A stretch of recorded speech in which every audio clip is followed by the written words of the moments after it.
Muy buenas tardes a todos los amigos de Hoja de Ruta Radio que se conectan a nuestros programas y que nos apoyan desde dentro y fuera del país.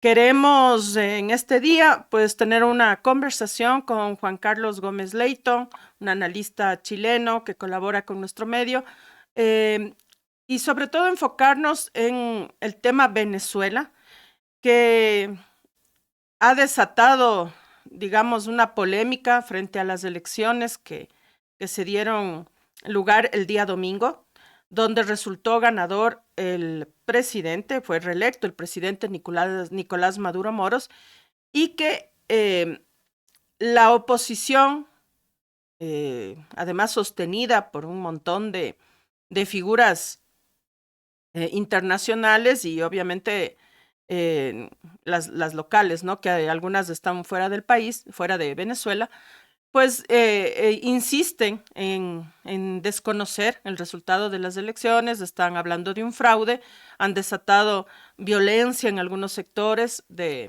sobre todo en Caracas, obviamente, porque según reportes sabemos que el resto de Venezuela está en calma y que, pues bueno, era un tema que todos estábamos pendientes de las elecciones de Venezuela, porque la oposición venezolana, violenta como es, ya había anunciado fraude incluso antes de que suceda.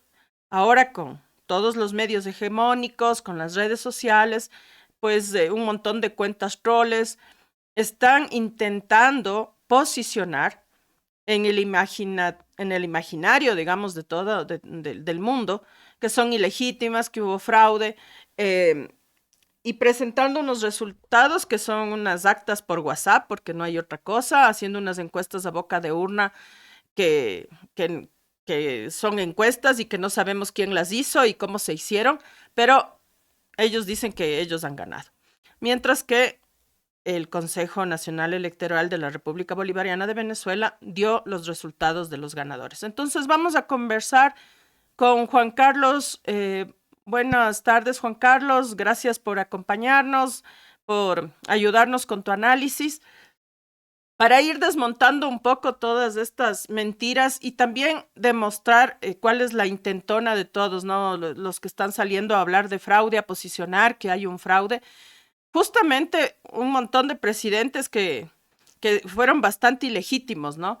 Entonces, se habla de democracia solo cuando es la democracia cuando está afectado los intereses de los poderes, de los grandes poderes económicos que además se alían con los Estados Unidos para despojar a nuestros pueblos de los recursos naturales. Y el interés en Venezuela creo que eh, es, eh, es importante decirlo, es el petróleo, es los minerales, son los recursos naturales, ¿no? Siempre, algunas veces con Juan Carlos hemos dicho, ¿por qué no hay tanto interés en Haití, por ejemplo? ¿No? Un pueblo que está abandonado, un pueblo al que parece que ya no existe en la América Latina y que está sufriendo un montón, que prácticamente está gobernado por bandas, ¿no es cierto?, donde hay unos niveles de violencia terribles, pero nadie habla de Haití, a nadie le importan los niños de Haití, las mujeres de Haití, los líderes políticos de Haití, porque simplemente no hay recursos, no hay que llevarse de ahí. Entonces, Venezuela, claro, Venezuela le queda cerquita a los Estados Unidos, no tienen que darse toda la vuelta que se dan desde el Medio Oriente para traer el petróleo, y hemos visto en declaraciones que han compartido compañeros venezolanos, de las declaraciones de Donald Trump, que dice que cuando él salió del país ya estaba a punto de caer Venezuela, que cómo es posible que se les haya dejado el petróleo y todo, ¿no? Entonces, vamos a conversar, Juan Carlos, con este preámbulo un poco largo que acabo de hacer. ¿Qué opinas tú de lo que está pasando en Venezuela? ¿Qué reportes tienes? ¿Cómo ves tú la situación? Bueno, en primer lugar, buenos días, buenas tardes o buenas noches, dependiendo la hora que se vea este programa. Eh, Saludar a los compañeros de Hoja de Ruta y agradecer la invitación a participar en este conversatorio sobre un tema bastante delicado y complejo como es la situación que se vive actualmente en Venezuela a raíz de las elecciones que se llevaron a cabo el domingo pasado. Bueno, en primer lugar yo quisiera señalar que las elecciones en Venezuela tienen un repertorio establecido antes, durante y después. Y eso tiene que ver fundamentalmente quién es el que resulte, de acuerdo a los datos que se dispongan por el Consejo Nacional Electoral venezolano, quién resulte ganador. En este sentido, quiero señalar lo siguiente, que si hubiera sido electo el presidente o el candidato presidencial González, el comportamiento del escenario político internacional iba a ser uno. Ahora, si salía electo el presidente en ejercicio y ahora presidente electo Maduro, el escenario es el que corresponde hoy día. ¿Qué quiero decir con eso? Quiero decir que la derecha o los opositores al proceso político bolivariano y al presidente Maduro tienen un libreto que se está ejecutando de acuerdo a los parámetros que ellos habían establecido, si en el caso de que Maduro fuera ratificado o se diera ganador en ese sentido, ¿no?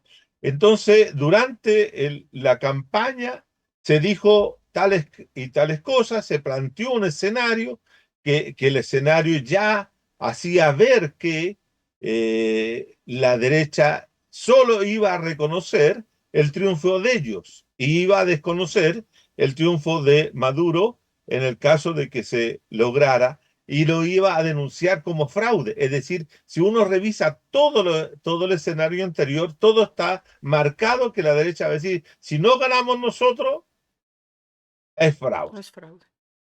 Entonces, durante el periodo de la elección, lo que se trató de demostrar de que todo estaba en calma, que todo estaba bien, pero que ellos lentamente fueron diciendo que iban ganando, que la encuesta de salida de urna, de boca a boca, todos daban, ¿cierto? Ganador. Hubo como dos o tres que plantearon que ganaba también Maduro, porque hay una temprana que dice que Maduro iba ganando con el 51% ya en una primera, pero que se olvida y solamente se señala la otra, ¿no? Ujú. Que son todas encuestadoras vinculadas, ¿cierto?, a consorcios de norteamericanos, los que la hacen, ¿no?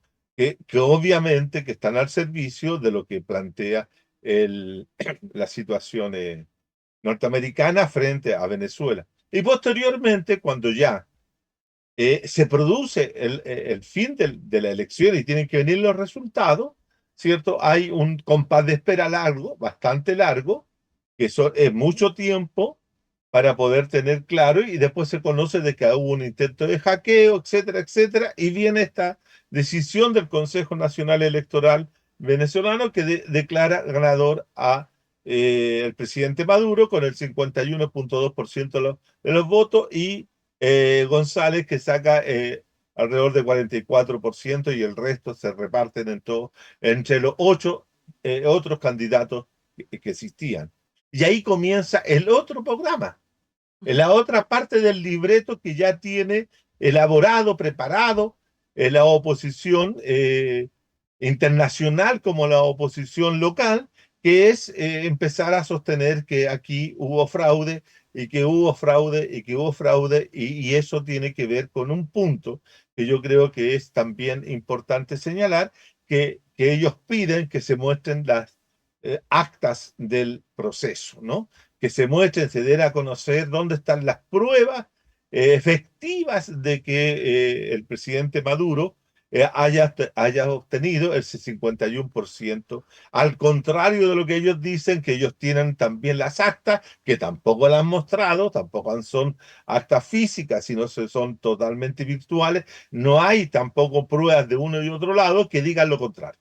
Entonces uno se proclama ganador, el otro se proclama ganador y tenemos hoy día el escenario de que la derecha va a sacar a todos sus activistas a la calle, a hacer las guarismas, a hacer las manifestaciones que la han hecho en todas las elecciones anteriores. Ujú. Desde la elección la primera elección que gana Maduro contra López, que creo que fue, o Capriles, y de ahí en adelante siempre ha habido el mismo repertorio. El elemento diferencial que yo observo en esta ocasión, a diferencia del otro momento, es que tengo la impresión de que el gobierno venezolano hoy, en esta elección, estaba más débil y con menos apoyo social electoral que en los periodos anteriores. Pero también la oposición logró, a diferencia de los periodos anteriores, aglutinarse y conformar un solo bloque. En las anteriores elecciones siempre se había presentado de manera dividida, fragmentada y llamando a un proceso de abstención. En esta ocasión, la derecha no llama a abstenerse, sino que llama a participar y en ese sentido, ¿cierto?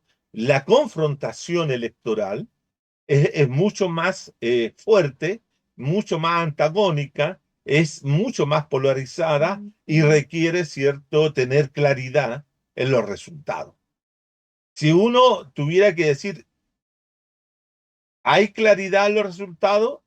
Tenemos todos los antecedentes que nos permita, por ejemplo, a los analistas electorales, a los politólogos, hacer una distribución de votos, cómo votó tal o cual gobernación o tal o cual provincia o tal región, cómo fue la votación entre hombres y mujeres, cómo fue la votación entre lo rural y lo citadino o lo urbano. No tenemos esos datos, no tenemos datos.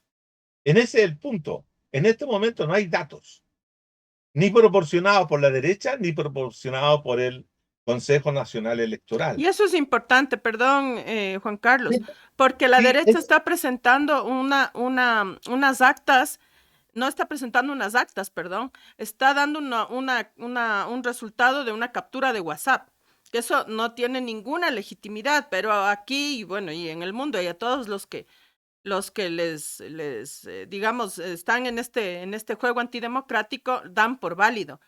No han sí, presentado sí, actas, no han presentado copias de actas, lo que están presentando es unos porcentajes. Yo he buscado por todos lados de link, porque todo el mundo pide link, y lo que hay es un mensaje de WhatsApp, ¿no? Y eso lo sí, están dando válido, porque si tú dices que están las actas, debes presentar las fotos de las actas que están adulteradas, ¿no? O debes formar el acta de la mesa, pero se están basando en esta cadena de WhatsApp, ¿no? sí. Justamente eso si yo soy un analista político, que ya voy a decirlo así para limpiarlo, o sea, yo soy un analista político totalmente neutro frente Ujú, a esta confrontación, ¿ah? Y quiero hacer el análisis electoral como se hace en cualquier otro proceso electoral en la cual yo lo hago, pero en este momento, ¿con qué lo hago? No tengo.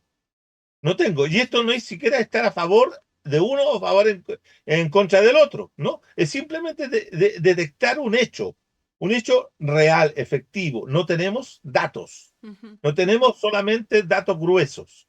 Y los datos gruesos dicen que Maduro ganó con el 51,2% y con 5 millones y tanto de personas que votaron por él, y el 4 millones y tanto votaron por el señor Edmundo González. Ahora, claro, son 4 millones. Supongamos que son 4 millones efectivos los que tiene la derecha y poder movilizar a un grupo de personas a la calle, sacarlo a la calle, llenar una avenida, protestar frente a la embajada de Argentina, movilizarse, hacer desorden, perfectamente se logra, porque son 4 millones. No sabemos cuánta gente en Caracas, por ejemplo, votó por González. ¿Me ujú, entiende? Entonces es fácil sacar gente. También es fácil para Maduro sacar gente a la calle, porque también tiene supuestamente 5 millones de gentes. ¿Cuánta gente en Caracas? No lo sabemos. Entonces, esta es una elección demasiado polarizada, demasiada confrontación. Es una expresión, esta es una elección no, comilla, no normal dentro de un régimen democrático. Cuando los regímenes políticos democráticos hacen elecciones, pueden dirimir su conflictividad dentro de la urna porque se están dirimiendo cuestiones que tienen que ver quién es el que continúa el gobierno, si es A o B, alternancia, lo que se denomina. Pero en Venezuela Las últimas elecciones, todas las elecciones, desde, no quiero colocar la del comandante Chávez, sino que simplemente las de Maduro en adelante, para hacerlo más corto el periodo, siempre han sido elecciones en las que se define todo. Es decir, el ganador se lleva todo y todo puede cambiar. Entonces, acá es la expresión, si tú quieres, de la lucha de clase al máximo. Entonces, lo que tú estás definiendo no es un gobierno, estás definiendo un sistema y un tipo de sociedad futura. Es decir, cuando tú defines, ¿cierto?, en una elección como esta, una, una condición de sociedad, porque ¿qué es lo que significa que mantenga el proceso el presidente Maduro? Que el proceso bolivariano va a continuar durante 5 años más para poder sostener, realizar, lograr todo su programa en ese sentido, o las 7 transformaciones, las 7T, como la ha nombrado actualmente Maduro, ¿no? Ujú. Ese es el proceso. Pero ¿qué es lo que quiere Corina Machado y María Corina Machado y González? No es mantener ese ritmo de transformaciones, de cambio, o ese sentido histórico que le da el proceso bolivariano. Ellos quieren hacer y construir otra Venezuela, que sea otra Venezuela que vuelva, si tú quieres, que retroceda 24 años históricamente y vuelva a ser una Venezuela profundamente capitalista, donde todo se privatice, que todo vuelva a tener injerencia el imperialismo norteamericano, que vuelva el control de las grandes transnacionales sobre la economía venezolana, etcétera, etcétera. Es decir, es un programa de radicalidad contrarrevolucionaria total y completa. Ujú. Entonces, ese es un tipo de disputa que se da al interior de una sociedad en la cual la polarización y la lucha de clase ha llegado a un nivel tal. Y yo te puedo decir que esa misma confrontación nosotros la tuvimos en Chile en 1973, en marzo de 1973, cuando el gobierno de la Unidad Popular se confronta con la oposición de derechas, ¿cierto? Que estaba organizada en la Confederación Democrática, y al no lograr el objetivo deseado que la Confederación Democrática, que era obtener la máxima mayoría en el Congreso para destituir constitucionalmente al presidente, optan por el golpe de Estado. Y que de marzo, septiembre, es decir, si 4 o 5 meses después se hace el golpe, 4 meses después se hace el golpe de Ujú. Estado. Entonces, ¿por qué? Porque no les quedó otro camino que no podían dirimirlo por la elección. Acá tú te das cuenta de un detalle. Acá la confrontación es tal donde no hay el árbitro para el cual apeló la derecha chilena, que fueron las Fuerzas Armadas, en, en, en este momento en Venezuela no están dispuestas las Fuerzas Armadas hasta este momento, hasta el día de hoy, 31 de julio, las Fuerzas Armadas son bolivarianas y por lo tanto no están dispuestas a dar un golpe de Estado para sostener o mantener a la derecha en el gobierno. Tendría que producirse una división de las Fuerzas Armadas en Venezuela, lo cual llevaría a otra situación histórica que ya conocemos, que si se dividen las Fuerzas Armadas en dos, ¿cierto? O puede ser en tres, pero se divide en dos, pueden conformarse dos bandos y generarse una guerra civil semejante a la que se dio en España en 1933 o 1936, cuando se divide la Fuerza Armada, una al mando de Franco y la otra al mando de los republicanos, y se genera la guerra civil. Las guerras civiles siempre se provocan cuando las Fuerzas Armadas se dividen. Y en este caso, ¿cierto? Hasta ahora, 31 de julio, ¿cierto? Las Fuerzas Armadas no se han dividido. Y ese es el gran problema que ha tenido la oposición de derecha a lo largo de este tiempo, desde el tiempo del comandante Chávez en adelante, que las Fuerzas Armadas responden al proyecto bolivariano. Y ese es el recurso más fuerte que tiene en este momento Venezuela. o mejor dicho, en este momento el recurso más político más fuerte que tiene el proceso bolivariano es la Fuerza Armada. Ahora, yo haría una distinción también entre lo que es la figura de Nicolás Maduro, ¿cierto? Y el proceso bolivariano. Yo tengo la impresión de que el proceso bolivariano está estancado, le falta profundidad, le falta avanzar en política o en medidas que vayan anunciando cabalmente la instalación de un régimen socialista, avanzar en eso, lograr, ¿cierto?, detener el flujo migratorio, dando respuesta efectiva a los requerimientos y demandas de la población, porque eso tampoco lo podemos negar, que hay una crisis humanitaria fuertísima, es decir, eso está ahí presente. Pero eso ya tiene que ver con una evaluación que los propios partidarios del Partido Socialista Unificado Venezolano deben hacer del proceso. Y el proceso requiere nuevos liderazgos, requiere transformaciones que le den vitalidad nueva, que lo pongan en proyección de las problemáticas del siglo XXI ya avanzado, porque ya el siglo XXI tiene 25 años ya, y por lo tanto tiene que replantearse un montón de cosas en función de una perspectiva popular, en función de una perspectiva revolucionaria, pero tiene que plantearse. Todos los progresismos latinoamericanos, y tú lo sabes bien, han sufrido, ¿cierto?, un estancamiento.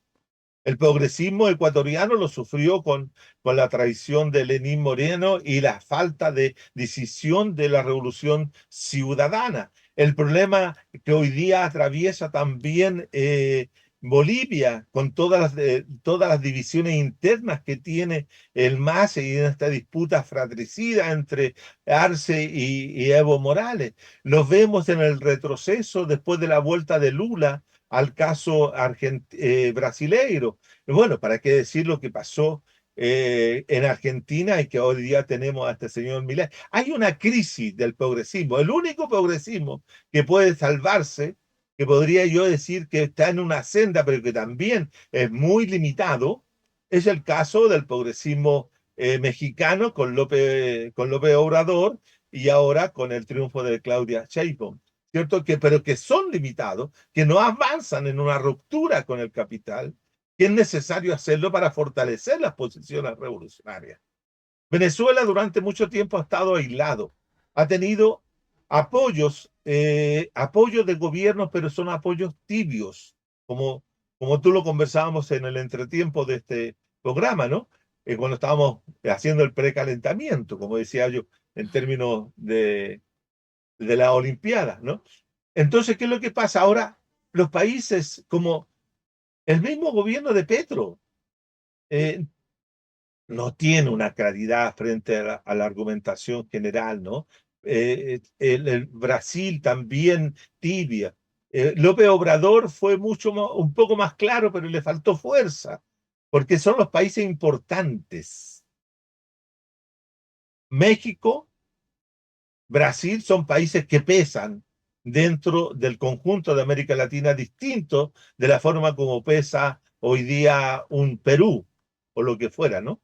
Pero ¿qué países están apoyando a Venezuela hoy día? Cuba, que es obvio, Nicaragua, que también tiene sus problemas, etcétera, pero y los dos grandes, China y Rusia, pero que China y Rusia tienen intereses propios en esta. La elección venezolana tiene otro aspecto, estimada, que es una pelea geopolítica, Ujú. Así es. es que es una que da cuenta de la lucha de clase a nivel internacional, si tú quieres, o la lucha intraclase es que existe entre gobiernos o estados imperialistas, pero de que tienen matices en su imperialismo, como el caso de Rusia, ¿cierto? Que es un país, no digamos socialista, sino que es un país profundamente capitalista con la dirección de Putin, ¿cierto? Que tiene una confrontación con un país que es Ucrania, que es un problema geopolítico, ¿ah? Y que es el problema de la OTAN, Ujú. etcétera. Pero también tú tienes China, que tiene su sistema, que es capitalista por un lado y comunista en su gobierno, pero China vela siempre por sus intereses muy específicos y no se va a cambiar su política de no injerencia en los asuntos internos de otros países por Venezuela. Entonces, en Así ese es. Pero, sentido, Juan Carlos, ahí creo que habría que, que señalar también dentro de la izquierda, vamos por la latinoamericana, que es la que está cercana, la que conocemos ujú, más. Y yo venía diciendo desde hace rato, ¿no? Y en una reunión en que participé con algunos compañeros, la izquierda tiene un buen discurso, tiene unos buenos principios y todo, pero no es eficiente, ¿no? Entonces hacíamos una comparación, a mí no me gusta darle réditos a alguien de derecha, pero por ejemplo, si hacemos un análisis así rapidito de lo que pasó en Europa, ¿no es cierto? Eh, ¿Por qué ganó un poco la derecha? Y en el caso de Italia, un compañero nos comentaba que en Italia las mujeres estaban presentando un poco de bastantes problemas, las que son jefes de hogar y todo. Y Meloni dijo, no, vamos a invertir y vamos a dar ayuda a las mujeres para que puedan reencauzar sus negocios y todo, ¿no? Entonces, tú te pones a ver, y en Latinoamérica también hemos empezado, además hemos caído en el juego de la parcelación, ¿no? Yo siempre les digo, yo soy pro derechos, pero a mí me parece que los derechos humanos deben tener una sola condición, que se te respeten a ti porque eres ser humano, punto. Esto de ponernos de colores, de opciones religiosas, de opciones sexuales y todo ha logrado siempre que nos dividan más y que aparte unos grupos o estén por sobre otros, ¿no? Entonces, en esta discusión alguien decía que hay que frenar el extremismo. El extremismo aparece cuando hay, por ejemplo, hablando de, para que la gente nos entienda lo más fácil, los que son blanquitos y se creen superiores a los morenitos, ¿no es cierto? Por eso se dio el apartheid y la supremacía blanca que había antes, ¿no es cierto? Pero se han dado una serie de cosas, por ejemplo, esto de que las becas, por ejemplo, para las universidades, hay que dar un 10% a las mujeres, un 10% a los afros, un 10% a los indígenas. ¿Por qué? Porque no se ha logrado estandarizar sistemas de educación pública de calidad para que todo el mundo, nadie tenga que depender de formar parte de un grupito chiquito, de una minoría, porque no deberían haber las minorías. Los seres humanos somos todos y punto final. Ya se ha demostrado hasta la saciedad científicamente que el ADN es igualito. No hay superiores ni inferiores, no hay razas puras, no hay nada de eso, eso no existe. Sin embargo, tienes gente que te lo sigue promoviendo y muchos progresistas lo hacen y siguen trabajando en esas agendas. Entonces yo me pongo a pensar como una persona, como en mi caso, ¿no es cierto? Yo tengo que dar de comer en mi casa. ¿A mí qué me interesa? No estamos hablando de consumo, sino estamos hablando de cosas, de poder educar a mis hijas y de poder comer. Lo mínimo básico, ¿no es cierto? Y entonces a mí obviamente me preocupa, no sé si hay violencia contra la mujer, si hay segregación, si hay actos racistas. Claro que me va a preocupar eso. Pero justamente ahí es donde nos ha faltado trabajar en la izquierda. Ir rompiendo todas esas cosas, ir peleando por lo que tú decías antes, o sea, los sistemas educativos, por ejemplo. Entonces, el progresismo tuvo 10 años, ¿no es cierto?, de progresismo en la América Latina y no se trabajó justamente en un modelo educativo que realmente garantice el derecho a la educación, que es la educación de calidad, porque para que la educación sea un derecho tiene que ser mejor que la privada. No puede ser menos, tiene que ser mejor para el privado. Ahí se constituye un derecho. Lo demás es cumplir con que la gente vaya a la escuela. Pero estos modelos son los que han permitido justamente no haber trabajado en la educación. Y estamos hablando no de adoctrinamiento, sino en la formación, en las políticas públicas, que la derecha pueda decir y pueda argumentar, ¿no es cierto?, que el socialismo te quita todo. Y claro, tienes ahora las redes sociales donde, perdón la palabra, pero cualquier idiota opina y cualquier idiota puede ser analista y no vemos estas cosas de fondo, ¿no? Entonces, los procesos se estancan básicamente por la formación. Entonces, no estamos solucionando las necesidades de la gente. Yo creo que mucha gente aquí en el Ecuador y en la Argentina y en la Argentina y en el Ecuador no votó porque le odia al Ecuador, no votó por Noboa o por Milei porque es tonto. Yo creo que legítimamente la gente creyó que podían cambiar las cosas. ¿Por qué? Porque no estaba viendo. lo que en su campaña electoral, no digo en el proceso de la izquierda, sino en las campañas electorales del progresismo o de partidos que se han puesto la etiqueta de izquierda, les planteen una solución. Entonces viene un señor como este, por ejemplo, Novoa decía que 1 hora de vuelo en el avión del lujo socialista que supuestamente compró Rafael Correa, 1 hora de vuelo pagaba la universidad de un muchacho aquí en el Ecuador. Y fíjate tú que él solo pasa viajando en el mismo avión que cuestionaba, ¿no? Y se sigue gastando la educación de un montón de muchachos en la universidad y aquí en el Ecuador un montón de estudiantes se quedaron sin cupo para la universidad. Entonces, en esa desazón, digamos, ¿no? Aquí, por ejemplo, y te pongo, pusieron el examen de ingreso para la universidad, que yo estoy totalmente de acuerdo. Pero para tú poner un examen de ingreso, tienes que asegurarte que todos los chicos tengan la misma educación, porque si no están convirtiendo en desventaja. Si no tienen la misma educación y rinden un examen, y tienen la misma educación, perdón, y rinden un examen, bueno, no pasaron el examen porque no estudiaron, no se esforzaron. Pero si tienes chicos que reciben computación, 3 idiomas, que tienen cargas de un pensum de 7 horas, o sea, me refiero a lo que es instrucción, muchos conocimientos, mucho acceso al conocimiento, no les puedes poner a competir con los niños que estudian en la selva o en la sierra en escuelas unidocentes, donde reciben clases 3 días por semana y con suerte 2 a 3 horas diarias. ¿No? Entonces, esas desigualdades no se discuten, no se ponen en el tapete de la mesa. No es solo construir escuelas, que está muy bien. Yo no voy a decir que las escuelas son elefantes blancos, como algunos descriteriados lo dicen. Lo que yo digo es que ahí no se ha trabajado. Entonces, tú te encuentras, y a mí me ha sucedido, no sé si a ti, pero te encuentras con gente de izquierda, habla con los hijos, con gente que tienen así una trayectoria en la izquierda, dirigentes y todo, y te encuentras con los hijos que son unos fachos, pero es que no, menos de fachos no son.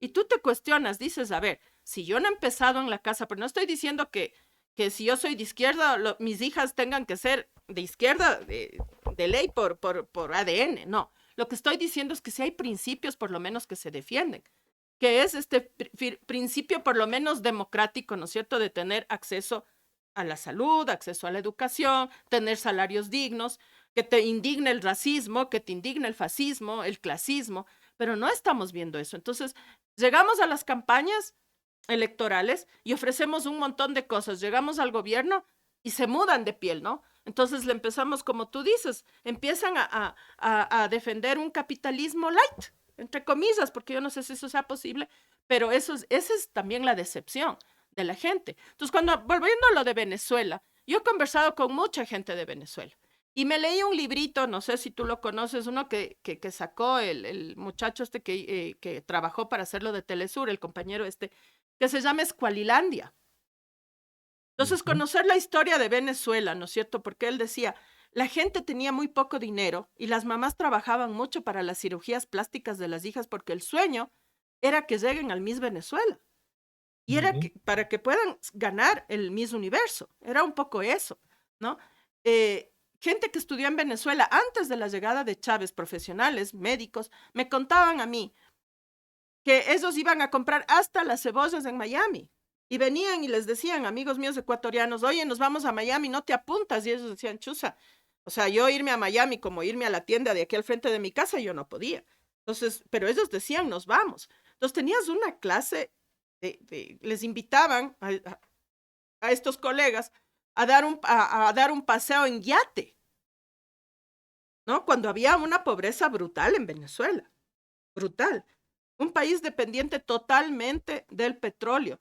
Entonces yo me pongo a pensar, ¿cuánto implica cambiar, ¿no es cierto?, el punto de vista de gente que fue enseñada a mirar siempre para el norte? El objetivo era tener la visa estadounidense, el objetivo era vivir como los gringos, tener el carrazo como los gringos, usar los Nike, los Adidas, vestirme siempre con ropa americana, todo de marca. Esa era un poco la idiosincrasia del pueblo venezolano, y yo lo leí en este libro que te cuento, de Escualilandia, cómo la gente aspiraba, era lo más, podía no comer, pero tenía que tener su traje, digamos, dominguero, como decimos por aquí, de marca. Entonces, son procesos súper complejos porque el imperialismo nos ha ganado. Yo creo que ahí sí nos ha ganado, en ese terreno nos ha dado largo. en ese de quitarnos identidad, en ese colonialismo de otro tipo que hay ahí, ¿no es cierto? De siempre querer aspirar a parecernos a ellos, ¿no es cierto? O pensar que los Estados Unidos es Beverly Hills, que no hay tal. Y además pensar que la democracia norteamericana realmente es un adalid de la libertad, cuando en los Estados Unidos no existe para nada la democracia. Sin embargo, esos son los referentes, y esos son los referentes que desgraciadamente, Juan Carlos, no se discuten tampoco en los territorios, no se discuten en las redes sociales. Si tú te pones a ver las redes sociales ahorita de Venezuela y de Venezuela en el conflicto, le ves a mucha gente que defiende el chavismo insultándoles a los otros por la edad, porque es mujer, porque se pinta el pelo, por el maquillaje, por no sé qué. Y los otros responden igual, malandros, desclasados, les dicen que se venden por una arepa, que no, nadie discute. O sea, el debate político se ha centrado en, en algo vacío, sin defender argumentos. Son muy pocos. Claro que hay compañeros que defienden con los argumentos, los avances que se han dado, lo que se ha hecho. Porque también el trabajo de Nicolás Maduro, de su gobierno, es un trabajo titánico en medio de tanta agresión. O sea, no se puede desconocer las agresiones que hay permanentes en Venezuela. Pero también este tema de que, como tú decías, se va estancando porque ahí no sé si, yo no sé si un vacío ideológico o nos da miedo meternos. Y por eso yo te decía, como dices tú, en el calentamiento, los gobiernos progresistas que quedan en América Latina se están haciendo a un lado. ¿Qué es lo que están cuidando? ¿Qué les preocupa? ¿A qué agenda están respondiendo? Si bien es cierto, le puedes cuestionar a Nicolás Maduro un montón de cosas, a su gobierno y todo, pero discutan, pueden llamarle, ¿no es cierto? Pueden llamar y decir, ve, Nicolás, o sea, esto está pasando, a ver, cuéntanos cómo ayudamos, qué hacemos, cómo te apoyamos. Pero ellos están dando un discurso que tú te pones a leer. Acabo de leer el de Petro, el que tú decías de AMLO, que es el que más claro habla, pero sin mucha fuerza. Están poniendo en duda todo, ¿no? Además, la Constitución de Venezuela establece un plazo para entregar todas las actas. Tuvieron un hackeo informático. Nadie apela a eso, nadie está diciendo hubo un hackeo. Nadie está cuestionando el hackeo que hizo la derecha al sistema electoral o el sistema de conteo de votos. O sea, es que no hay actas, pero hay una razón de por qué no hay actas, porque no hay información. Nadie del progresismo lo está diciendo. Y aquí en el caso ecuatoriano, el único que dijo algo, Rafael, que salió y felicitó, pero tú lees a muchos representantes de ese movimiento que está representado por Rafael Correa, todo el mundo pide hacerse a un lado, mantener distancia. Y lo veo, lo estoy leyendo también en Chile, lo estoy leyendo en Brasil. Emir Sader dice que hay que también hace un pronunciamiento súper duro contra Nicolás Maduro. ¿De qué? ¿De qué? ¿Por qué es este irse a un lado? En lugar de saber, porque yo creo que esos están súper claros, que Nicolás Maduro está enfrentando a la derecha nacional e internacional, pero además un poder que lo que quiere es tomarse con sorbete todo el petróleo venezolano. Bueno, hay varias cosas que tocaste en esta última intervención suya, dama, porque partiste haciendo una Ujú, buena descripción de lo que ocurre en América Latina y especialmente los progresismos y sobre todo en una situación que es bastante notoria a lo largo y ancho de América Latina, que es la inexistencia de una izquierda.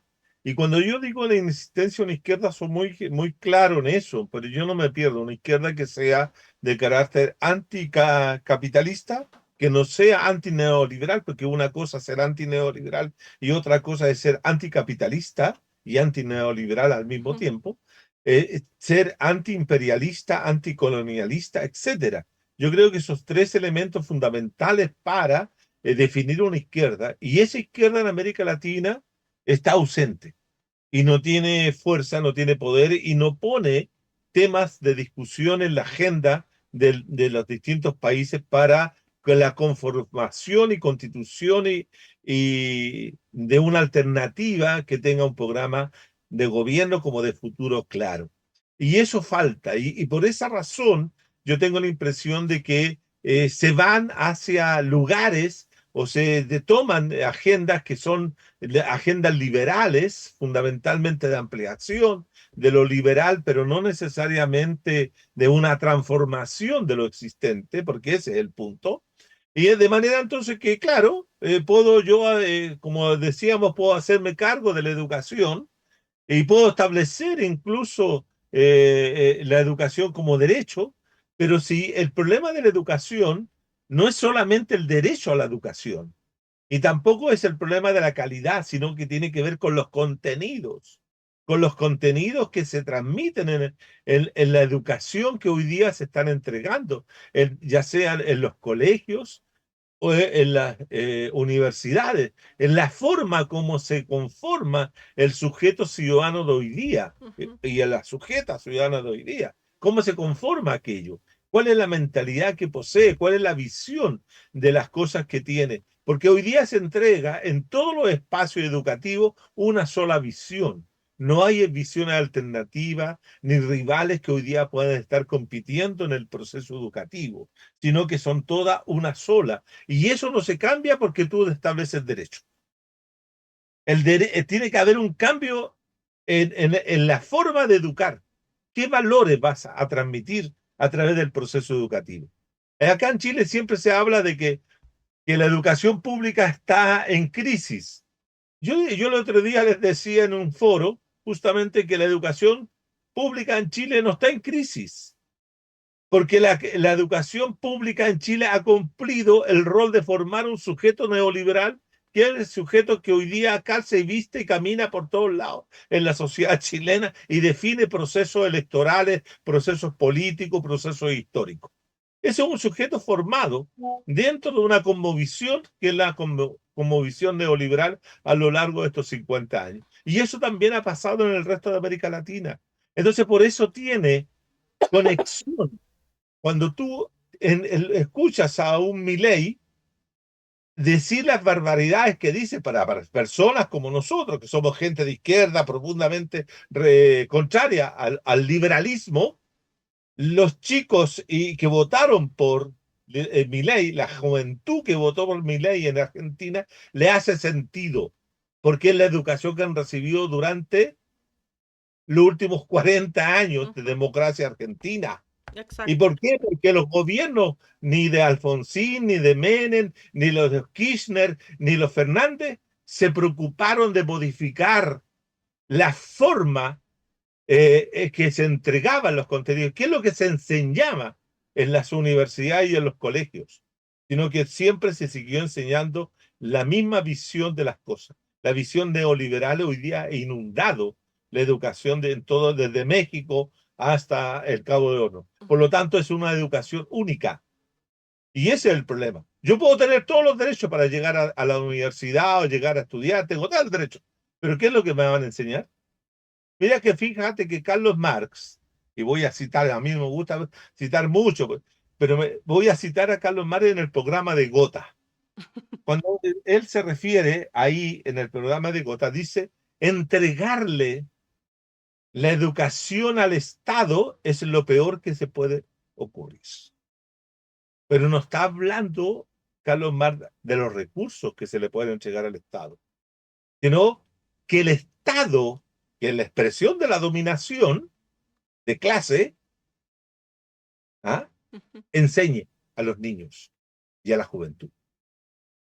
Y nosotros hemos confiado a lo largo y ancho de la historia en que el Estado capitalista, en su distinta modalidad, enseñe y eduque a nuestras juventudes y a nuestros niños en una visión, en la visión capitalista, colonialista, etcétera, imperialista.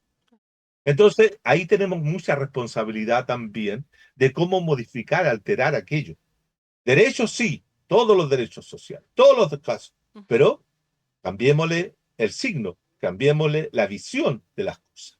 Eso con respecto a ese punto que creo que es vital para entender por qué hoy día las derechas ganan en todos lados, Ujú, o por qué las derechas tienen apoyo electoral y ujú, social, ¿no? Y yo tengo la impresión que si eh, en Venezuela, estos últimos 24 años, en la cual el proceso bolivariano se ha llevado a cabo, yo creo que eso también ha tenido que ser un elemento central y la columna vertebral, la columna central del proceso bolivariano, que es educar en otra forma. Y yo creo que sí, se han hecho, pero imagínate con esta gran migración que tienen. Yo tengo, así como tú has conversado, yo converso con algunos colegas de universidad y las universidades venezolanas están despobladas. Han salido todos los estudiantes. Entonces, la pregunta que yo me hago, ¿por qué? ¿Cuál es la razón de que un grupo de venezolanos mayoritariamente, o 7 millones se calcula, 7 millones, que fíjate tú que 7 millones son más que los votos que obtuvo Maduro, que fueron 5 millones y tanto, y más de los 4 millones que obtuvo este señor González? Ajá. ¿Ya? Son 7 millones de gente que se fueron. ¿Por qué se fueron? ¿Cuál es la lógica de esa ida? Ahí tenemos que hacer una pregunta como revolucionarios y preguntarnos por qué. Mira, yo siempre he preguntado lo mismo. ¿Por qué nos vamos? O mejor dicho, ¿por qué la gente se va de las sociedades que hacen procesos de cambios radicales como la que intenta hacer Venezuela? ¿Por qué se va? ¿Por qué la gente se quiso ir también de Cuba y todavía si Cuba abriera sus puertas serían también algunos más? Y dime tú, ¿por qué razón no hay un flujo migratorio hacia Venezuela o hacia Cuba? ¿Cuál es la razón que no migremos para Cuba? No migremos a Venezuela. ¿Cuáles son las razones? ¿Por qué tenemos siempre la salida? Es una pregunta que como revolucionarios tendríamos que hacernos. Ujú. ¿Dónde está la falla? ¿Dónde está el problema que nos impide ser atractivos, que nos impide tener influjo para atraer gente y que no se nos vaya la gente?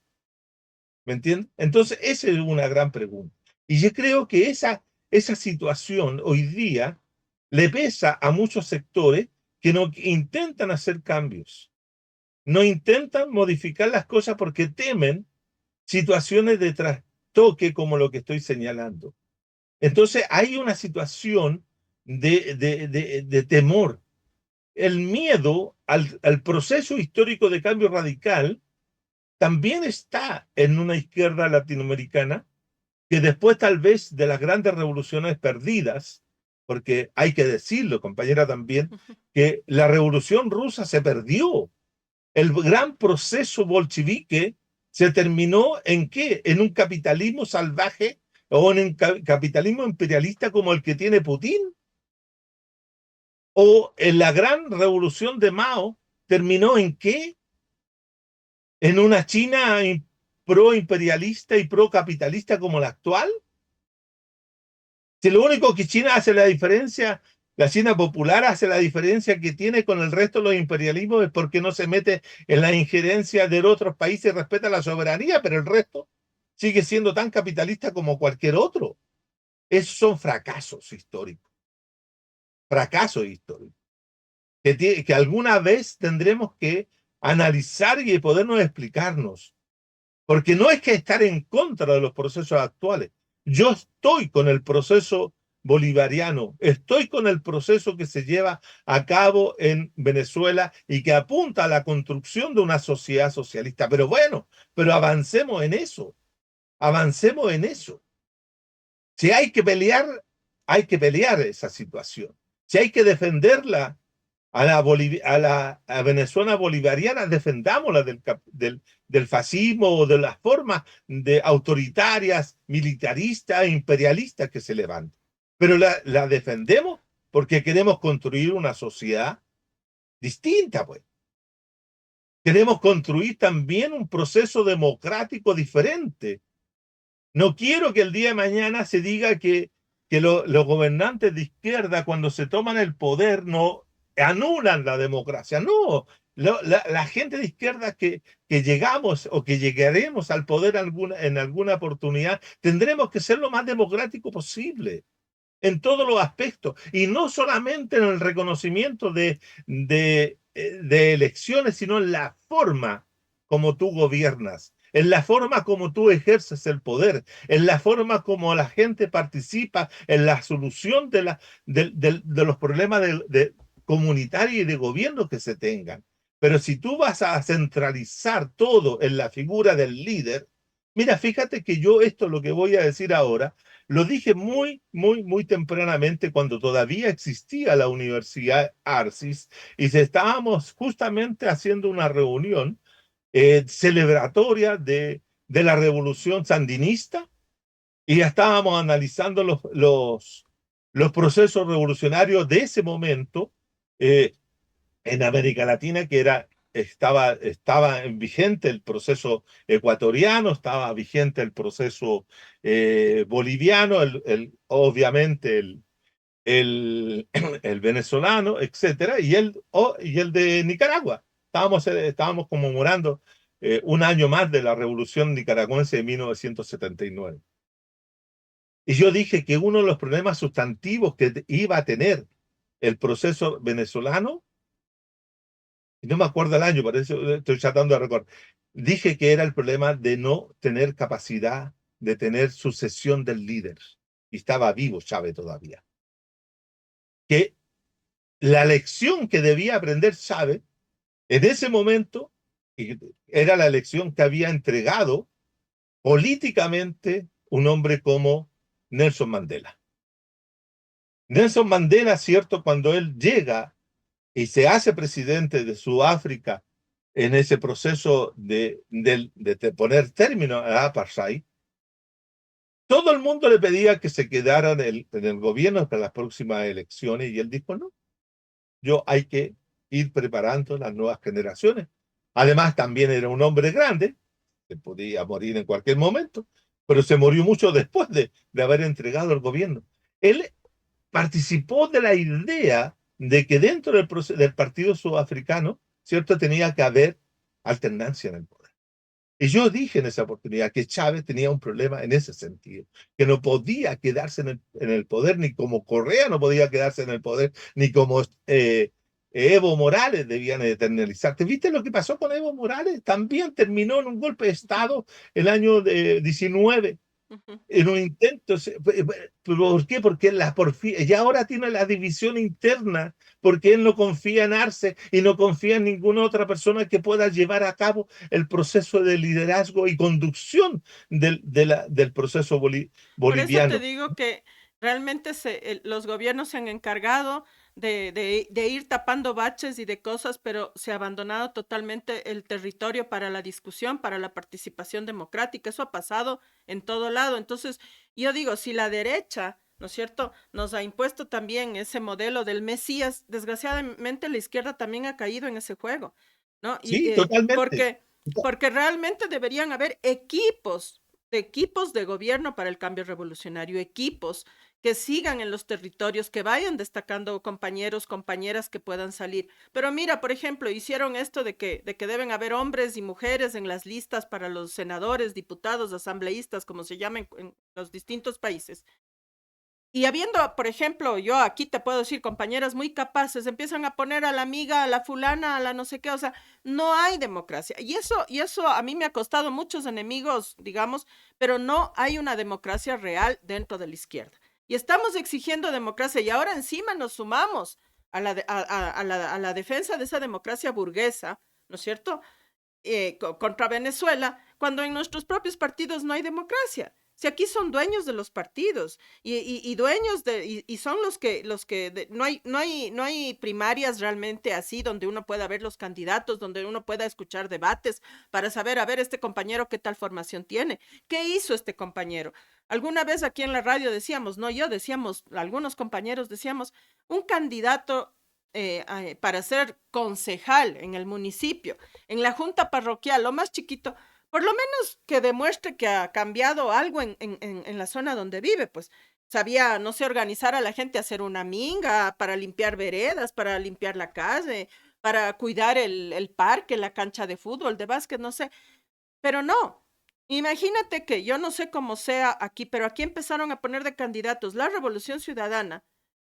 Empezaron también en esa lógica de poner de candidatos a jugadores de fútbol.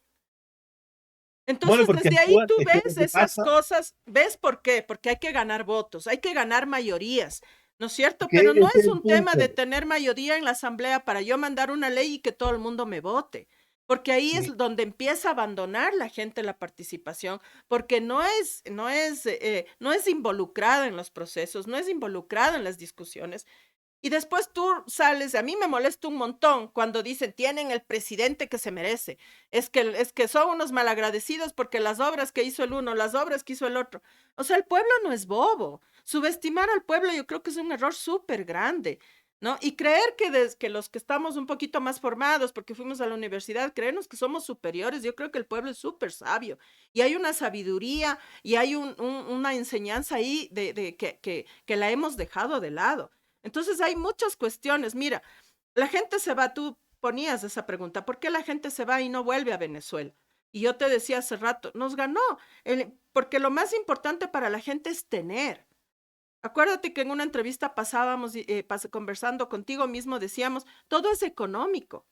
Por eso yo Ujú. te decía lo de Venezuela, o sea, la gente quiere salir en la televisión, quería ser actriz de las novelas venezolanas, quiere llegar al Miss Universo, y ahora pasa lo mismo, quiere estar en los Estados Unidos, quiere tener su carro, quiere comprarse ropa de marca, quiere comprarse el iPhone, pero nadie te está diciendo yo me voy de Venezuela porque no tengo educación, yo me voy de Venezuela porque no me dan una casa. Incluso yo conversé con algunas personas que no son chavistas ni nada y me decían, sí, Maduro está entregando casas y te dan con toda la línea blanca, pero no nos dejan vender la casa, porque nosotros queríamos vender la casa para irnos a los Estados Unidos.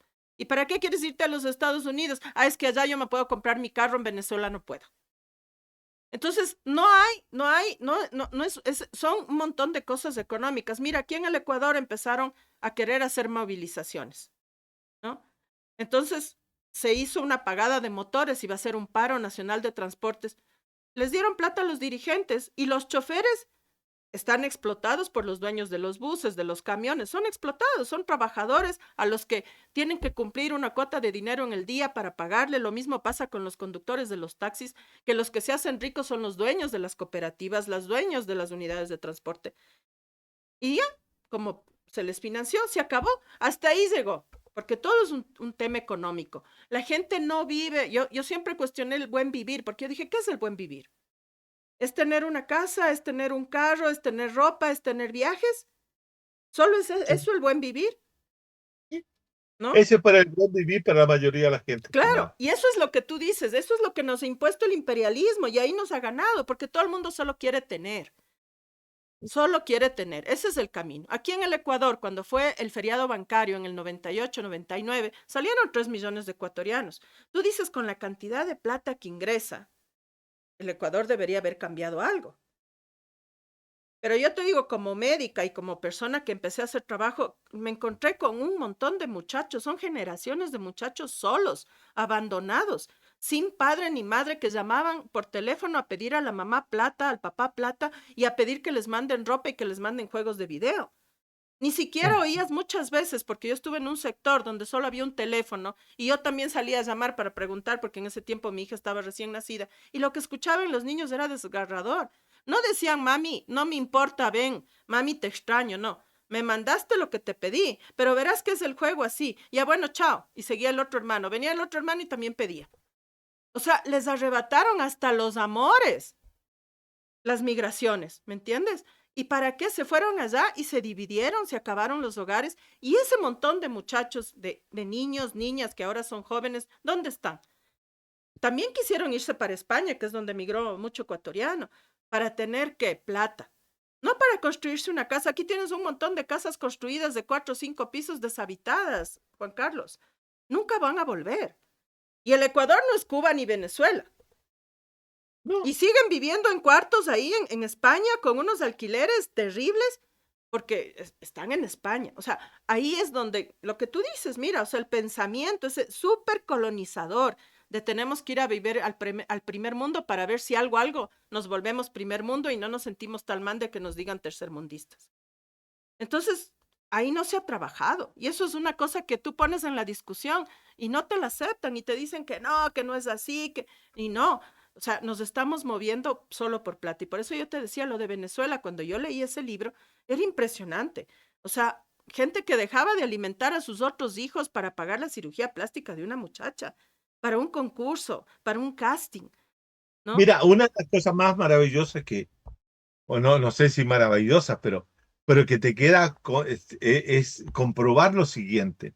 Nosotros acá en la Universidad Arci, cuando estaba existiendo, se hizo un convenio con la fundación de, si no, Rómulo Gallego, creo que es de allá de Venezuela, y Venezuela becó a 100 estudiantes para que estudiaran eh, eh, posgrados acá en la Universidad de Arce de Chile. Y que era un convenio directo con el canciller Arreaza en ese momento, que era el encargado de este proceso, ¿no? Y Jorge vinieron, Arreaza. Ajá. Jorge Arreaza, vinieron 100 estudiantes. Tuvimos durante casi un año y medio, casi 2 años. Y tú sabes lo que más a mí me llamaba la atención era darse cuenta que ellos estaban fascinados con Chile, fascinados, comillas, con Chile, que es la sociedad más neoliberal de todas las que existen en la región, y una época en que el neoliberalismo chileno era triunfante y era visto como ejemplo en todas partes, y ellos estaban fascinados. Y uno conversaba con ellos y uno le planteaba, bueno, ¿qué onda si ustedes vienen de un gobierno que está haciendo lo contrario? No, abre, qué buena onda tener aquí la posibilidad de comprarse todas las cosas que nos compramos, ir al súper, ir al mall, ir a los grandes centros comerciales. Estaban fascinados. Y muchos de ellos, algunos de ellos, hicieron lo posible por quedarse, otros regresaron. Yo no sé en qué posición estarán, pero a mí es lo que tú dices, la fascinación del consumo, la fascinación de las vidrieras, la fascinación de los objetos, de las mercancías, ¿cierto? Que fascina a la gente y que a través de esas mercancías ellos puedan lograr ser o tener un estatus que muchas veces no lo tendrían si no tuvieran acceso a ese tipo de cosas, ¿no? Entonces, la fascinación del consumo. Y eso es Es lo que como tú dices, Juan Carlos, el estatus. Porque el ahora estatus. tener un iPhone, tener ropa de marca te da estatus. Así no tengas nada acá, ni nada acá, porque yo sí digo, o No sea, le uno, interesa, no le interesa y de tener. esto nos han convencido. O sea, tú ves las redes sociales, los jóvenes salen a comerse una comida y lo primero que hacen es tomar la foto de lo que se comen. O sea, ni Y siquiera la están adolescencia está preocupados comiendo del cualquier sabor, cosa. sino a tomar la foto. Es impresionante. Entonces, a eso nos ha llevado realmente el capitalismo salvaje, a Bueno, volvernos, pero es el capitalismo del consumo claro, brutal. que te termina consumiendo todo. O sea, te consume hasta la capacidad de pensar. Exacto, Entonces, exacto. en este sentido, que venga un régimen como el de Chávez o que venga un régimen como, además que hay que decirlo, el consumo durante la primera etapa del gobierno, del proceso bolivariano, se sostuvo y se mantuvo gracias a la billetera fiscal que le daba acceso a mucha gente a tener bienes patrimoniales que no habían tenido durante antes porque la renta petrolera comenzó a distribuirse entre los más pobres. Ujú. Además, hay que decirlo, Caracas, hacia 1909, hacia el año 2000, Caracas era una ciudad que no tenía barrios completos que no tenían agua potable. En Ujú. pleno siglo XXI, o Así es. comienzo del inicio del siglo XXI, no había agua potable. Y las misiones, las tareas barriales que se llevaron a cabo durante la primera fase del gobierno del presidente Chávez permitió el acceso al agua potable. Entonces permitió el acceso a buenas viviendas, a sectores populares que no tenían. Pero la clase media, las capas medias venezolanas, profesionales, etcétera, fueron los que de una u otra manera comenzaron a irse porque comenzaron a sentir que no tenían los mismos privilegios de antes. Yo, colegas de la universidad, Así es. que era pro-chavista en un momento determinado, y cuando se vino una redistribución de la situación de los sueldos y salarios en las universidades, que hacía mucho más igualitaria la situación, no les gustó. Es decir, ¿qué es lo que está diciendo eso?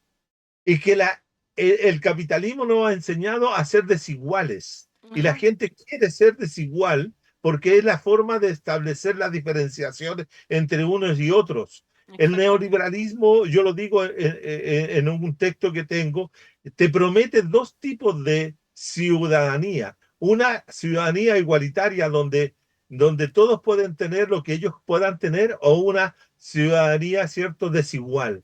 Y lo que hace es mantener la desigualdad. Por eso, entre más desigual soy, mejor soy en relación a otro. Claro, Entonces yo quiero ser igual al otro. No, eso de que venía, había un paño de terreno en un barrio residencial donde solamente vivía clase media y se instalaba ahí y se llegaban sectores populares sin casa a vivir ahí, los demás se iban porque no podían soportar eso. Entonces, es la desigualdad. Entonces, si cuando exactamente. tú me hablas de educación y la educación sigue machacando sobre los mismos valores de la desigualdad, de que yo con el esfuerzo voy a ser mejor que tú y que si yo me compro un carro, yo me compro otro más caro porque yo así me diferencio, lo que dice Bourdieu sobre la distinción, ¿cierto? Distinguirme del resto, es lo que hoy día el capitalismo fomenta, pero a todas luces es cuestión de ver la propaganda, la publicidad, cómo eso se está, y qué control tenemos sobre eso, ninguno. Ninguno. No, porque nos hacen ver que eso, si nosotros tuviéramos un control sobre la forma de comunicación, de la forma de vender las cosas y cómo se prometen falsedades a través de los productos, y si tuviéramos un control democrático de eso, nos acusarían de que estamos atentando contra el derecho de la libre expresión, cuando la libre expresión es lo que hoy día es fomentar y fomentar, ¿cierto? Una cultura, es fomentar una forma de dominación cultural a través, y eso se llama hegemonía, a través de los medios. La hegemonía se instala allí. Entonces, Exacto. en este momento, Y esto es lo que no se ha combatido, Juan Carlos, justamente eso. eso no se combate. ¿Por qué? Porque se ve como atentatorio a las libertades. Claro. Pero además el progresismo también tampoco lo ha hecho. Tampoco ha Ah, pero atacado eso. el tema central, dama, el tema central es que muchos de los progresistas están pensando obtener un cargo para poder comprarse el carro de última hora, Exacto. o comprarse el Mercedes-Benz, o comprarse el Chevrolet, o comprarse cualquier cosa que le permita también distinguirse de los demás, porque también están inoculados con el virus del consumo. Uno lo ve acá, lo ve los dirigentes de los partidos de la supuesta izquierda. Pero andan todos tratando de tener buenas chequeras o buenas tarjetas, tener acceso a los patrimonios. Acá los grandes fraudes o los grandes corrupción son de gente tremendamente joven que se ven de la noche a la mañana con ciertas cantidades de dinero en la mano y hacen toda la locura para poder tener más. Y eso es, Claro. y yo lo veo aquí en los sectores populares, donde veo también la gente que trata de aparentar algo que no son. Viven con sueldos de miseria, pero quieren vivir como sueldos de gerentes o de gente que tenga mucha plata. Entonces, Mira, yo creo que eso eso pasó, por ejemplo, yo me acuerdo, y eso me acuerdo, creo que por el 2010, creo que vino Frei Beto, ¿no? Y él hacía un análisis de lo de Lula, ¿no? Ahora que Ujú. hablamos de Lula y que le vemos también así, pero en el gobierno de Lula, él decía, la gente en las favelas tiene la nevera, tiene la cocina, el plasma que casi se le sale entre una ventana y la otra, pero no tiene alcantarillado ni agua potable.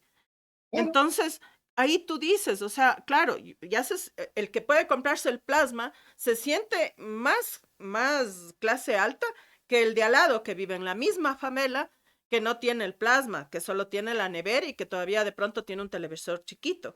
Y así se ha ido construyendo. Y esas cuestiones, a mí, por ejemplo, me molesta eso, porque estamos hablando de Venezuela, pero no cuestionan lo que ellos hicieron.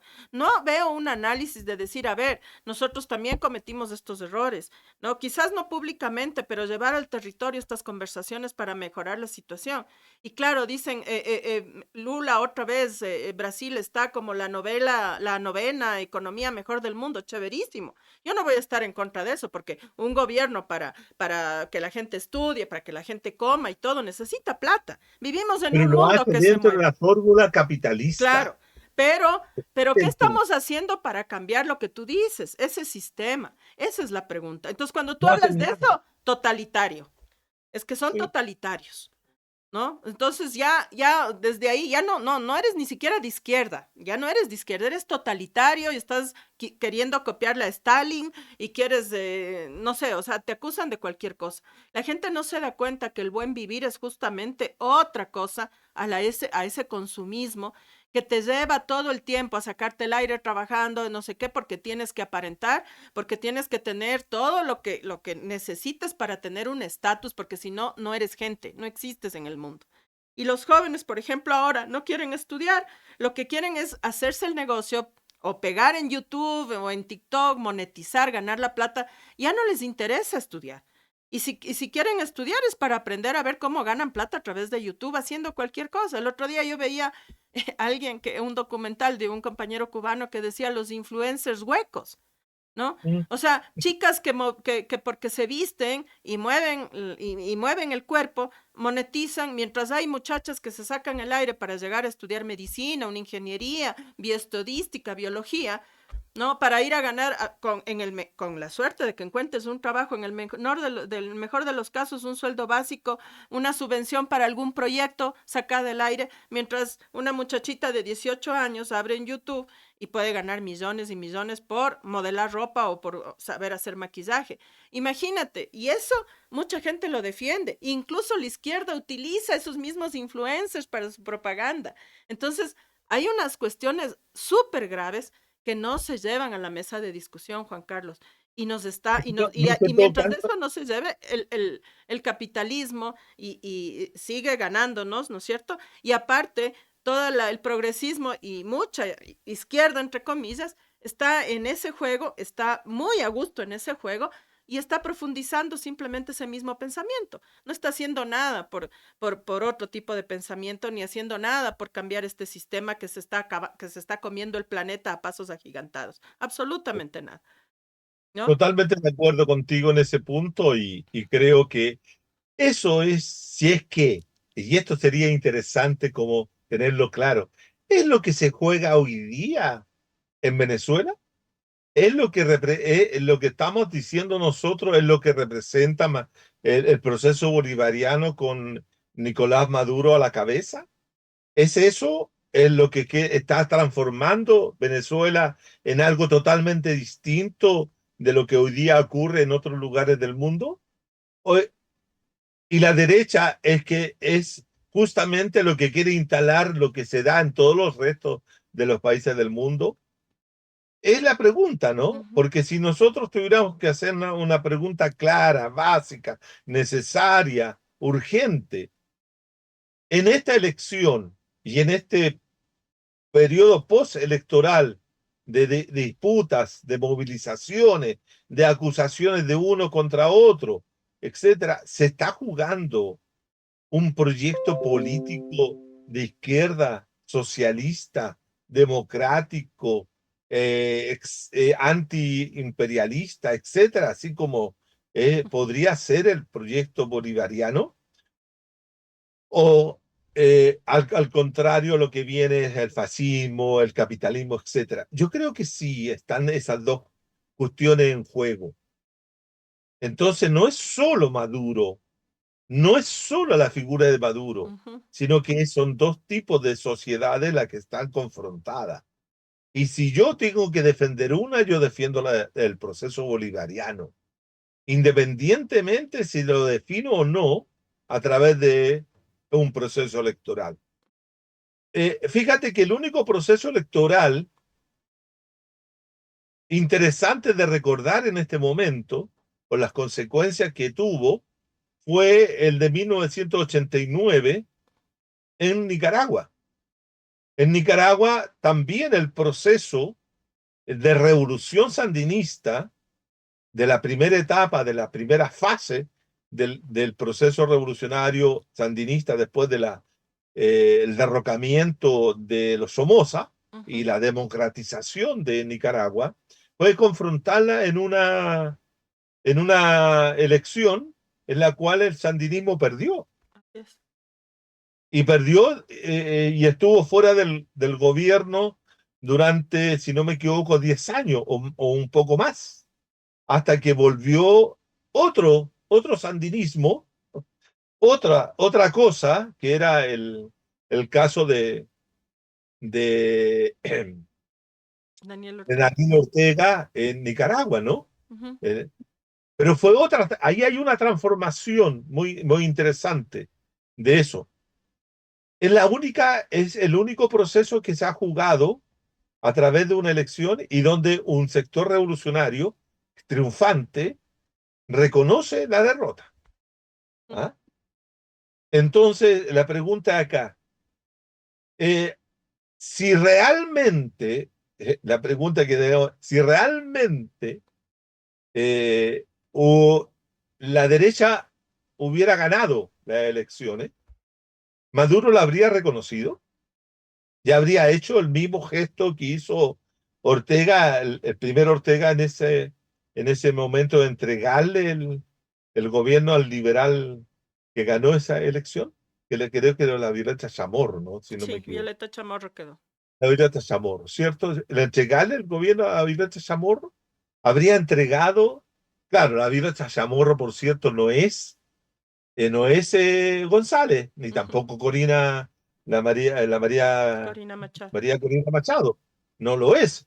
La Violeta Chamorro era una persona ligada a un hombre que había luchado por la democratización de Nicaragua valientemente, había sido asesinado por el gobierno, por la dictadura, mejor dicho, de Somoza, ¿cierto? Que era director de un periódico que había luchado por la democracia, insisto, sobre ese punto.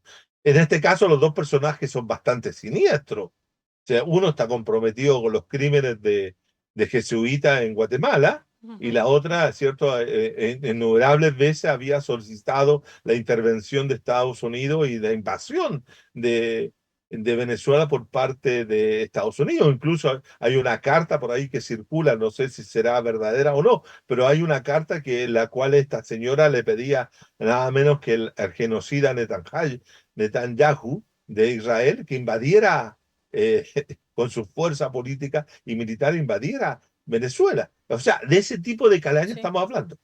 Entonces, si me pregunto, si hubiese perdido realmente Maduro, ¿Maduro habría entregado a esa gente el gobierno o lo que está haciendo en función de la defensa de un proceso que tiene otro objetivo, que tiene otros valores, tiene otra perspectiva, defenderlo hasta las últimas consecuencias? Y por eso nosotros, los demás, tenemos que juzgarlo, tenemos que condenarlo, o tenemos que, como Petro, como Lula, cuantos otros, decirle, diga, muestre que usted realmente ganó. Yo creo que hay una cosa real. Si Maduro está consciente que ganó, o el proceso bolivariano ganó, creo que ha pasado las 72 horas que el Consejo Nacional Electoral se da para mostrar las actas. Las pudiera mostrar. Mm. Y les taparía la boca a todos. Si es que realmente ganó. Ahora, y si no, bueno, que diga. Mire, nosotros no vamos a entregar el poder porque a mí me interesa defender este proceso y no se lo voy a entregar a uno fascista, imperialista, etcétera. No se lo voy a entregar. Y yo te digo, lo firmo y lo celebro. Pero que se diga, que no se mantenga la situación tal cual como está. Porque defender los procesos revolucionarios con la arma en la mano, yo no tengo problema de aceptarlo. Porque así se hizo la revolución bolchevique. Así se hizo cuando se levantaron los blancos contra los rojos y Trotsky tuvo que organizar el ejército y confrontarlo, lo hizo y lo defendió. Y porque la tibieza lo único que está haciendo es permitir que No, no la derechita nomás, no, no. Una derecha violenta, fascista, siga entregando Latinoamérica, pero además entregando no, a las bandas organizadas, porque realmente lo que están haciendo, están tomándose los territorios del narcotráfico, ¿no? Que están ligadas totalmente al imperialismo. O sea, la gente sigue diciendo, no, no, no, Estados Unidos es primero el mayor consumidor, los Estados Unidos sabe todo, se dan el lujo de matar gente en otro lado y no se enteran que los barcos y los cargamentos llegan por millones con millones de dosis de droga a los Estados Unidos y ni en la Unión Europea también no saben. O sea, no, eso está súper claro. La economía mundial está sostenida por el narcotráfico, entonces, y están entregando nuestros territorios al sionismo, que eso está pasando en la Argentina, en Chile, en las Patagonias, eso ya está documentado incluso,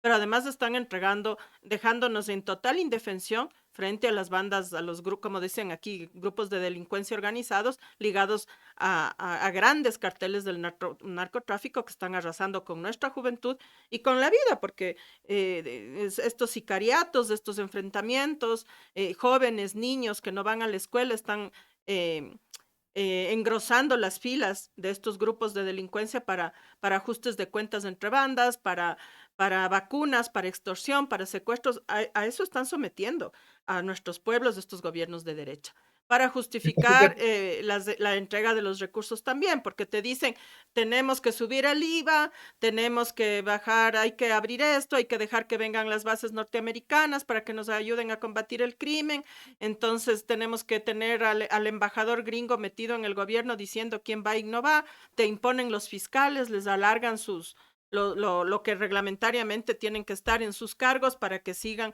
persiguiendo a todo el mundo que les denuncie, a ciudadanos, a gente realmente honesta, gente comprometida con los pueblos, como pasó aquí con el defensor del pueblo.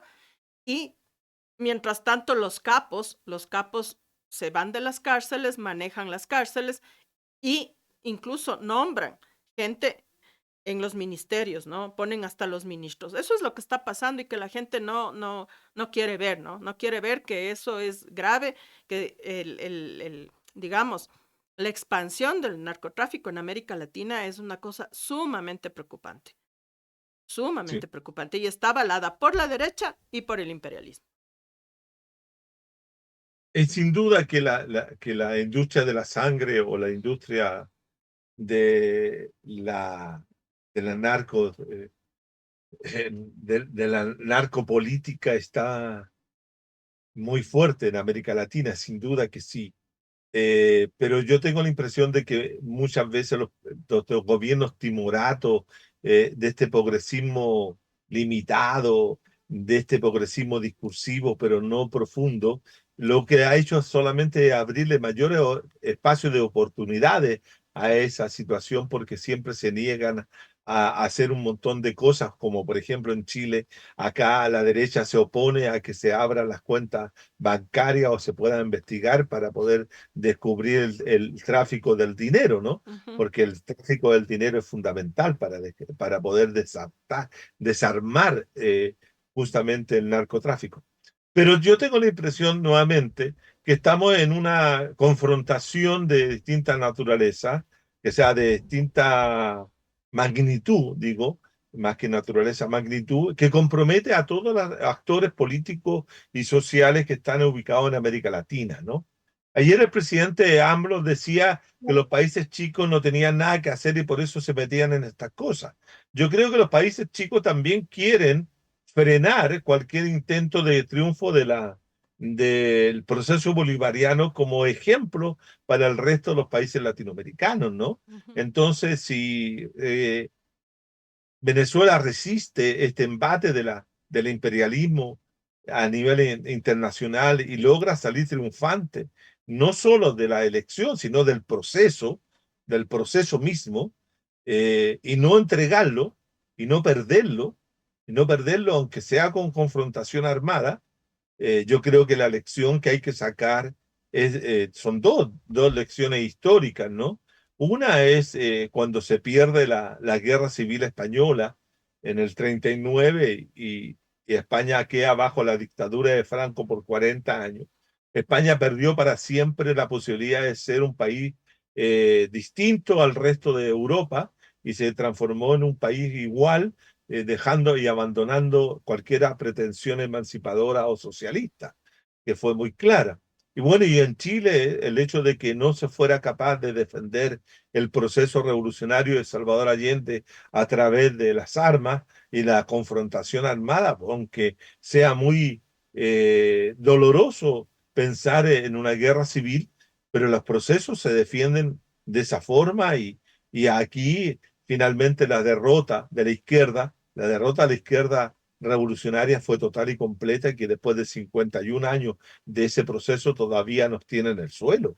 Lo mismo pasó en Argentina, lo mismo pasó en Brasil, donde ha sido derrotada violentamente la izquierda a través de genocidios, persecuciones, muertes, desapariciones y tortura. La izquierda parece ser que queda aplastada y no se levanta. Y ese es el objetivo del imperialismo. No ha podido hacerlo en Venezuela porque no cuenta con el poder armado. La gran fortaleza del gobierno hasta ahora, y por eso vuelvo a insistir en este punto, la gran fortaleza del gobierno de Maduro o del régimen bolivariano es que cuenta con unas fuerzas armadas bolivarianas. Ujú. Y eso ha impedido eh, que Estados Unidos pueda eh, destrozar ese régimen. Fíjate que también es la lección que nos deja Cuba. Cuba con su ejército revolucionario, sus fuerzas armadas revolucionarias, ¿cierto? Desde el momento en que gana la revolución en 1959 en adelante, la insurrección armada, y se mantiene el rechazo de la invasión en Playa Girón, refleja justamente que las Fuerzas Armadas siempre han estado con el régimen cubano y eso ha impedido, ¿cierto?, cualquier invasión militar de parte del imperialismo. Entonces está claro de que la gran fortaleza, no solo de Maduro está, o del régimen bolivariano está en los 5 millones y tanto de gente que votó por Maduro, o más o menos está ahí, pero también está en que cuenta con el poder armado. Y eso yo creo que eso hay algo que no se puede no olvidar. Ujú. El, eso implica, ¿cierto?, que las Fuerzas Armadas bolivarianas estarían soportando esta agresión de la derecha interna, como también de la derecha internacional y de todas las derechas del mundo contra Venezuela. Venezuela podría convertirse perfectamente en la Gaza de América Latina, porque podría ser perfectamente intentos de invadirla o de destruirla desde afuera, como se está destruyendo hoy día Gaza en el territorio palestino por parte de el Del Estado sionismo. sionista de Israel. Entonces, yo creo que esas son las dimensiones internacionales y regionales que tiene la confrontación que hoy día se da. Y eso alinea a los países detrás de Estados Unidos, como este títere que tenemos acá en Chile que se pone detrás de Estados Unidos porque está negociando el, el litio y el cobre chileno con países que son profundamente antidemocráticos, comillas, antidemocráticos, como son los países de Emiratos Árabes, pues. Ahí no fue Porque a pedir elecciones ni fue a pedir no, actas, ahí ¿no? no puede pedir elecciones libres, honestas, Ah, sí, o transparentes. sea, es de esa doble moral que es nauseabunda realmente. Es que ese es el punto, ese es el punto. Y en este momento lo habría que decirlo también. Hoy día está el acoso que hace la derecha local e internacional sobre Venezuela, pero Washington sigue negociando con Maduro el El petróleo. petróleo.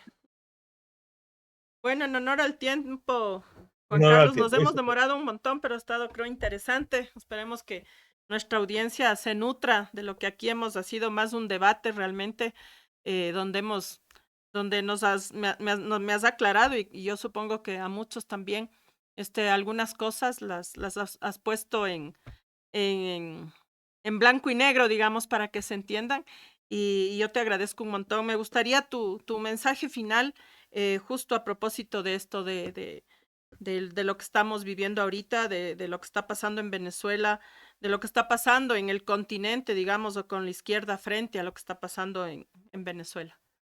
Bueno, yo en primer lugar agradecer nuevamente a Radio la oportunidad de estar conversando con toda la audiencia que ustedes llegan, que sobre todo el territorio latinoamericano y otros lugares más, y tratar de mostrar una visión un tanto distinta de la que nos presentan los distintos medios de comunicación dominante, como también lo alternativo. Mucha información falsa, muchas cosas que se dicen que no tienen ningún tipo de soporte en uno u otro sentido. Eh, yo lo que yo tengo claro, y esto lo dije el día domingo antes de que se supieran los resultados, en en América Latina y el Caribe, desde hace mucho tiempo las elecciones que se dan en los distintos regímenes políticos electorales que hay en América Latina definen no la, el gobierno de continuidad o el gobierno alternativo, sino que definen tipo de sociedades. Y acá estamos enfrente de una decisión de esa naturaleza. No es que quieran, no es que el presidente de derecha sea un hombre democrático o una mujer democrática, sino que son profundamente antidemocrático y pro capitalista, pero del capitalismo salvaje. Y por lo tanto se pasa de una opción radical a otra opción radical en la cual por lo general cuando ganan esos sectores radicales de derecha, lo único que pierden son los de siempre, que son los pobres del campo, los pobres de la ciudad, los sectores, las mujeres, etcétera. Siempre van a perder en ese tipo de situaciones los más marginados, los que han sido explotados durante años, las minorías o las mayorías indígenas, etcétera. Yo diría eso. Habría que tomarlo, esta es una situación que habría que verlo en esa confrontación, en una confrontación de clase. Más que, aquí no se está definiendo, estimada, aquí no se está definiendo si Maduro es más democrático o la señora Corina o González son más democráticos. No, no se está jugando la democracia, se está definiendo el tipo de sociedad que se quiere. ¿Se quiere volver a tener una sociedad profundamente capitalista, individualista, consumista, egoísta, etcétera? ¿O se quiere tener una sociedad que sea más igualitaria, mucho más justa, mucho más equilibrada, más ecuánime, con menos explotación o sin explotación? Ese es el tipo de sociedad que se está jugando. Eso es lo que se está jugando hoy día. Presentarlo de otra forma es ocultar la verdad. Y por eso yo creo que ustedes y como yo, que estamos tratando de ser justos con la verdad, entregamos nuestra visión de esa forma. Yo agradezco nuevamente a, a ustedes, a Hoja de Ruta, la posibilidad de conversar en esta oportunidad. Gracias. Gracias, Juan Carlos. Esperamos vernos otra vez, seguir comentando. Esperemos que llegue a buen término y retorne la calma, sobre todo porque así como somos aquí humanistas, no queremos que se pierdan vidas innecesariamente, pero también estamos claros que eh, aspiramos a sociedades más justas, a procesos que logren desarrollar modelos que nos lleven justamente a ese otro mundo posible que nos merecemos, que aspiramos y que es la garantía de sobrevivencia de este planeta. Te agradezco mucho y pues hasta una próxima oportunidad. A la audiencia, muchas gracias. Estamos atentos a sus comentarios, siempre pidiéndoles su apoyo para seguir sosteniendo este proyecto que, como ustedes ven, es un proyecto para eh, debatir, para involucrarnos más en lo que está pasando, si bien es cierto ahora en la República Bolivariana de Venezuela, pero que no nos es lejano porque es la realidad de nuestros pueblos de lo que estamos viviendo, digamos, en cada país, y que puede ser otro país, pero que de todos modos esos coletazos siempre nos van a llegar. Y todos somos patria grande, que eso no se nos olvide. Un abrazo a todos y muchas gracias. Gracias, Miriam. Gracias, Guillo. Buenas tardes.